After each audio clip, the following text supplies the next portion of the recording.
सवाल है, अगर भारत सरकार द्वारा राहत पैकेज में हर भारतीय नागरिक को 1 करोड़ रुपए दिए जाएं तो क्या होगा?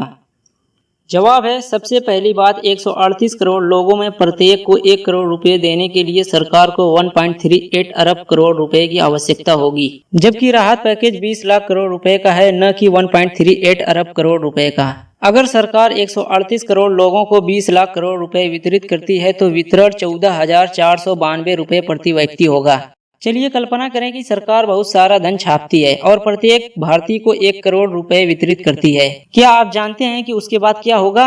ऊपर की तस्वीरें वेनेजुएला की है, जहां लोगों ने मुद्रा को फेंक दिया था क्योंकि हाइपर इन्फ्लेशन के कारण मुद्रा ने सारा मूल्य खो दिया था। इसी तरह भारतीय रुपया अपना सारा मूल्य खो देगा। आपको यह समझने की आवश्यकता है कि मुद्रा का केवल तभी मूल्य है जब कोई व्यक्ति उत्पाद या सेवा के बदले उसे स्वीकार करने को तैयार हो।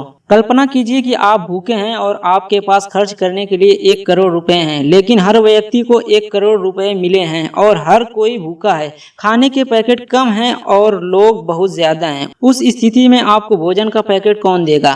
क्या सबको भोजन मिल पाएगा? वेनेजुएला में अब 1 कप कॉफी की कीमत लाखों में है। संसाधन महत्वपूर्ण है, मुद्रा नहीं। जब संसाधन सीमित होते हैं, मुद्रा अपना मूल्य खो देती है। सवाल है, अंग्रेज लोगों के पास यात्रा करने के लिए पैसे कहाँ से आते हैं? जवाब है, भारत की तरह पश्चिमी देशों में युवाओं का एक बहुत बड़ा तबका पढ़ाई के तुरंत बाद नियमित नौकरियां करने में विश्वास नहीं रखता।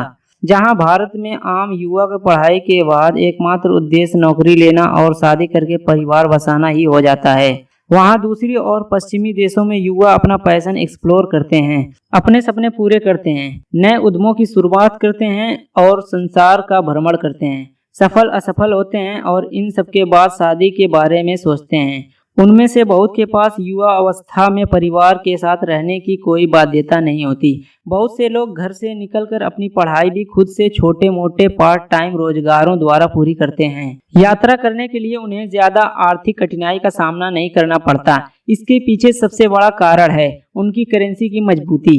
एक अमेरिकी युवा किसी रेगुलर नौकरी में अगर $3,500 हर महीने कमाए, ब्यूरो ऑफ लेबर स्टैटिस्टिक्स की रिपोर्ट के अनुसार, तो 1 साल की नौकरी में उसकी कुल कमाई लगभग $42,000 होगी। अगर टैक्स और उसके खुद के खर्चे को हटाकर $20,000 भी बचत मान लें और ये आदमी भारत घूमने आ जाए तो इसके पास खर्च करने के लिए लगभग 20,000 गुणे 70 यानी 14 लाख रुपए होंगे। तो एक आम अमेरिकी नागरिक के बैग को अगर टटोल कर देखें तो उसमें से इतनी भारी मात्रा में कैश निकलेगा। भारत में इतना कैश आपको अमीर बहुत अमीर बना सकता है। घूमना पड़ेगा सस्ता, देश में कमाना छोड़िए अभी। इसके अलावा कुछ देशों में बेरोजगारी भत्ते का भी प्रावधान है।